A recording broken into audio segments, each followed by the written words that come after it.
台湾한반도 양안관계.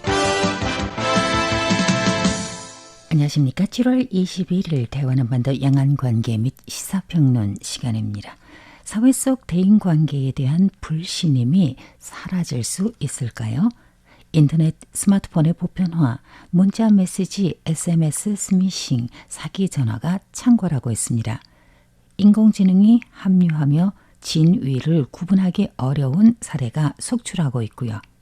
개인정보보호관련법이 1985년에 컴퓨터가 처리하는 개인정보에 관한 보호법이라는 명칭으로 제정되어서 그 해의 8월 11일 날 공포 시행됐습니다. 2010년에 개인정보보호법으로 개칭을 하였고요.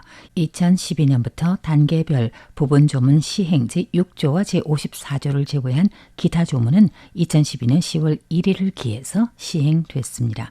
공무기관이나 비공무기관은 법 제15조 또는 제19조 규정에 의거해 당사자에게 개인정보를 수집할 때 반드시 아래의 사항을 고지해야 합니다. 첫째, 공무기관 또는 비공무기관의 명칭. 둘째, 수집의 목적. 셋째, 개인정보의 유형별. 넷째, 개인정보 이용기간, 지역, 대상과 방식. 여러분들도 이거에 대해서 많이 받아보셨죠? 2022년 8월 12일 헌법법정 제13호 판결문에 3년 내에 개인정보보호 독립 감독 메커니즘의 구축을 요구했습니다. 이를 통해서 목전에 개인정보법이 분산되어서 관리하는 문제점들을 해결하고 국제적 추세에 발맞춰 나갈 예정이라고 합니다. 행정원이 개인정보보호위원회 설립을 통해서 정보 프라이버시의 보장을 정착하며 개인의 정보가 합리적으로 활용될 수 있도록 추진하기 위해서 개인정보보호위원회,台湾에서는 개인자료보호위원회라는 명칭을 쓰고 있는데요. 개인정보보호위원회 준비처를 2023년 12월 5일에 중앙 3급 기관으로 특설하였습니다. 개인정보보호위원회 주비처는 주임, 부주임 그리고 업무 단위와 보조 단위로 구성되어 있습니다. 오늘 이렇게 오프닝이 좀 길긴 한데요. 이거는 왜냐하면 이런 개인정보 활용 또는 개인정보 수집 등등 우리에게 너무나도 현실적으로 다가오기 때문입니다. 마침 지난 목요일 7월 17일 날 개인정보보호위원회의 설립과 과제라는 포럼이 열려서 이런저런 생각을 많이 하게 됐습니다. 오늘 월요일 방송 시사평론 시간이 되겠습니다. 사회 대중이 휴대할 수 있는 전화기를 시장에서 구매하며 새로운 시대로 매진한다고 여겨진 때는 IBM이나 노키아가 1990년대 초반과 중반에 사이먼과 커뮤니케이터 모델을 출시한 후부터라고 할 수 있으나 그 당시 휴대전화라는 게 극히 드물었고요. 전화요금 자체가 너무나도 비싸서 대중화가 되지는 않았었습니다. 그렇게 십수년 발전하다가 진정으로 전 세계를 휩쓴 건 아무래도 애플이 2007년도에 아이폰을 출시하면서 사람들의 습관마저 바꿔버리는 획기적인 시대로 진입하였다고 할 수 있습니다. 인터넷, 스마트폰이 얼마나 편리한가는 너무나도 잘 알 것입니다. 거꾸로 단점은 무엇일까요? 인간관계가 소원해지거나 과몰입으로 인해서 범죄자가 되는 사회사건도 가끔씩 보입니다. 보호자가 어린아이에게 아이패드를 밀어넣으며 돌봄을 대신하거나 나이에 상관없이 모바일 게임에 빠져 아무것도 할 수 없거나 동영상을 무제한 관람하며 스스로를 영상 속 캐릭터로 착각하는 문제 등을 안고 있는 사용자들을 봤을 겁니다. 언제부터인가 한순간 정도는 인터넷 세계, 스마트폰 사용에 중독되었다는 의심을 해보게 될 정도로 이미 일상화가 된 게 오늘날의 인터넷과 스마트폰입니다. 여러 가지 사회 문제를 일으키고 있는 가운데 인공지능이 모든 이들에게도 활용될 수 있다 보니까 아직 해결하지 못한 중독성과 금기 현상은 여전한데 인공지능이 사람의 뇌를 대신해 생각해주고 조종하는 날이 오지 않을까, 인공지능이 모든 직업을 대체해버리지 않을까 근심하는 목소리도 자주 들립니다. 필자는 그 편하다는 인공지능으로 대체할 수 있는 받아쓰기라든지 프로젝트나 논문 작성 등등을 단 한 번도 인공지능을 이용해서 시도하지 않았고 이 순간까지도 그렇게 하고 싶은 마음은 없을 정도로 이른바 아주 구식 아날로그 시대의 사람입니다. 예전에 스미싱, 사기 전화 등의 범죄는 더 업그레이드 되어서 모르는 사이에 소액의 카드 결제를 진행하거나 은행 계좌가 다 털리는 것 외에 인신매매까지 사기 전화, 인공지능 전화로 하는 걸 보고 왜 우리의 처벌은 그렇게도 약할까 의구심과 분노도 낳고 있습니다. 최근 5년 내에 해외에서 사기죄로 송환된 사람마저 공항에서 당장 풀어주는 경우도 종종 있고 재판을 한다 해도 아주 가벼운 벌금형이나 집행유예로 끝나는 경우도 많은데 만약 유기징역까지 가는 범죄인의 경우 수감된 기간에 이른바 빵 동기들과의 교류로 별의별 노하우 정보를 얻으며 사기범죄 수법을 충족했다는 이야기도 많이 듣게 됩니다.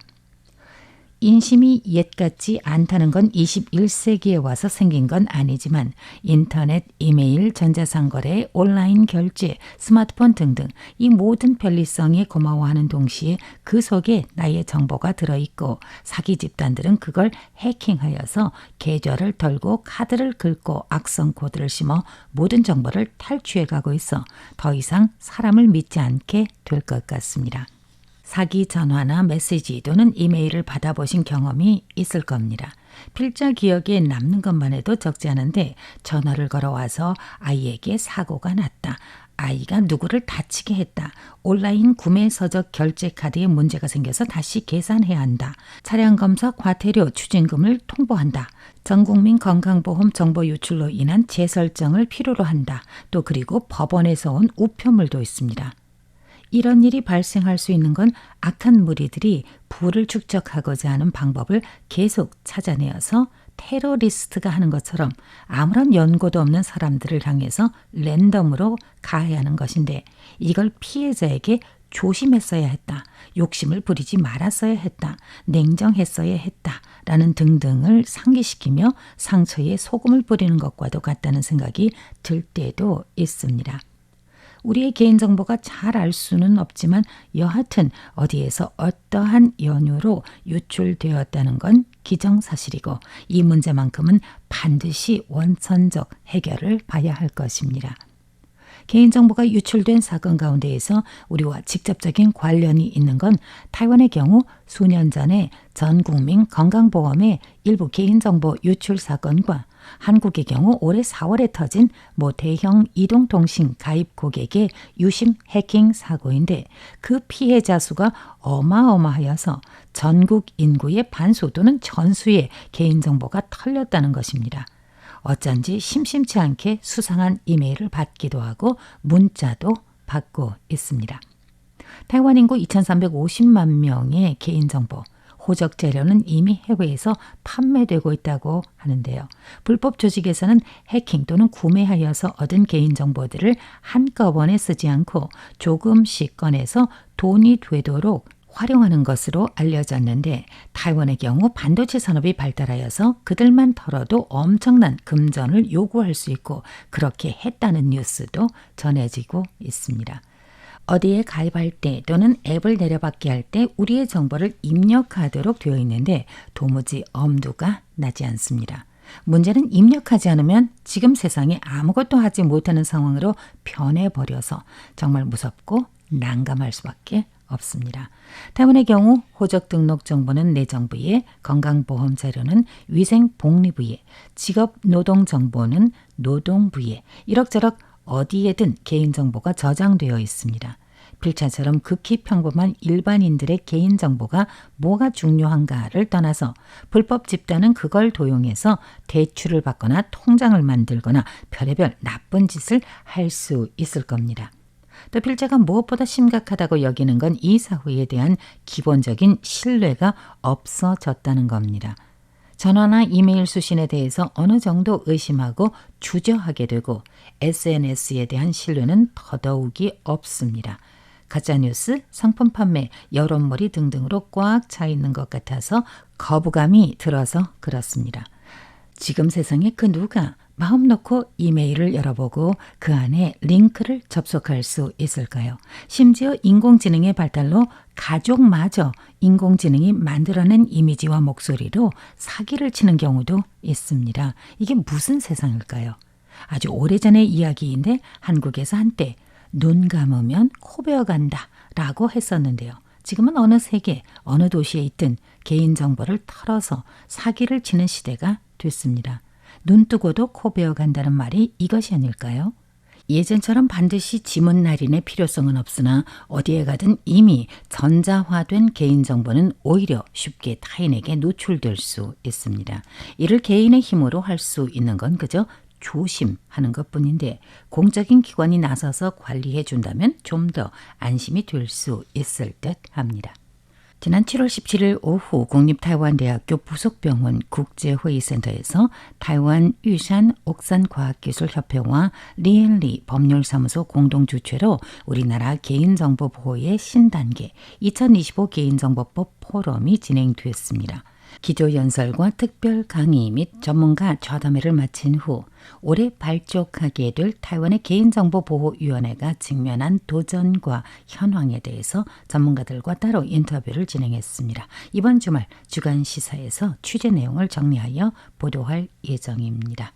7월 21일 월요일 오늘은 아시아의 한국과 일본에 이어서 타이완에서도 개인정보보호위원회가 곧 성립되는 시점에서 개인정보 안전에 관해서 소견을 공유해드렸고 이번 주말에는 전문가들의 견해를 공유해드리겠습니다. 취재, 원고 작성 보도의 백점입니다. 감사합니다.